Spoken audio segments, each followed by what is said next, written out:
Après ça, nous allons régler donc le moteur graphique Eevee. Donc pour le moteur graphique Eevee, je vous invite à regarder donc la série que j'ai préparée sur la chaîne YouTube pour Eevee, d'accord, donc uniquement sur les réglages d'Eevee et ce qu'ils font réellement à votre scène, puisque là aujourd'hui je ne vais pas les détailler, d'accord, ça serait vraiment trop long et trop fastidieux à détailler en fait, hein, donc je vais juste vous montrer les paramètres que j'ai pour habitude de rentrer, et ensuite vous regardez donc les vidéos sur la chaîne YouTube pour savoir pourquoi en fait on les active. Donc là on va passer donc sur le moteur graphique donc Eevee, et on a ici donc encore une fois donc l'échantillonnage, d'accord, donc l'échantillonnage pour le rendu on veut mettre à 256, et pour la vue 3D on va le mettre à 128, voilà, donc des valeurs un petit peu plus hautes, mais vous allez après comprendre pourquoi par rapport aux vidéos que j'ai faites. On va activer donc l'occlusion ambiante, qui sont donc les ombres projetées par rapport à vos objets, d'accord, donc les ombres de contact, et du coup on va donc désactiver les bed normals et les bounce approximation. Le trace précision on va l'augmenter donc à 1, voilà, comme ceci.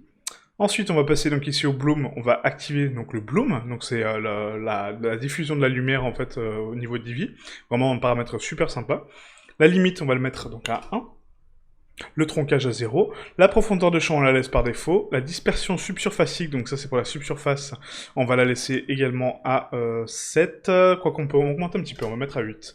Ah, donc 8. Les Screen Space Reflection, donc ça c'est la réfraction et les réflexions, donc on va ici activer donc la réfraction au niveau des objets. Le Half Restrace permet de diviser donc la résolution par 2, donc du coup on va le décocher. Et la précision des ombrages, d'accord, donc de la brillance et des réfractions, on va les mettre à 1. La max ruggedness, donc c'est la rugosité maximale, donc la brillance maximale qu'on peut avoir, on va la mettre à 1. Et le troncage, on va le mettre à 0 également, puisque je ne veux pas tronquer mes valeurs.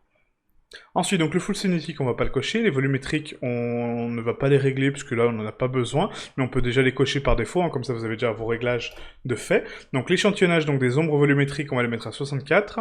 Et les échantillons des ombres principales à 128. Ensuite, on va passer donc ici avec un début donc à 0.01. Voilà, et une fin à 500 mètres, comme ceci.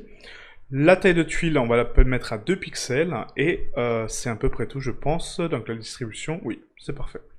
Ensuite, donc, en termes de performance, on va activer donc, les normales haute qualité, qui permet d'augmenter les normales, donc ça je viendrai pour le texturing.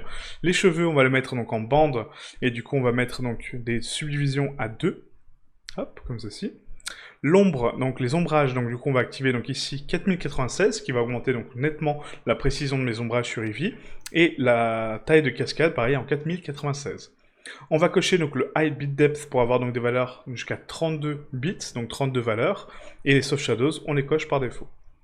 L'éclairage indirect, je vous invite à regarder donc la vidéo concernée pour l'éclairage indirect hein, sur YouTube, encore une fois. Donc on va pas le cocher nous de par défaut parce que c'est un paramètre qui est à part. Le crayon gras également, donc pas de souci. Et là on est bien donc sur filmique en medium contraste. Voilà, donc là on a paramétré Eevee.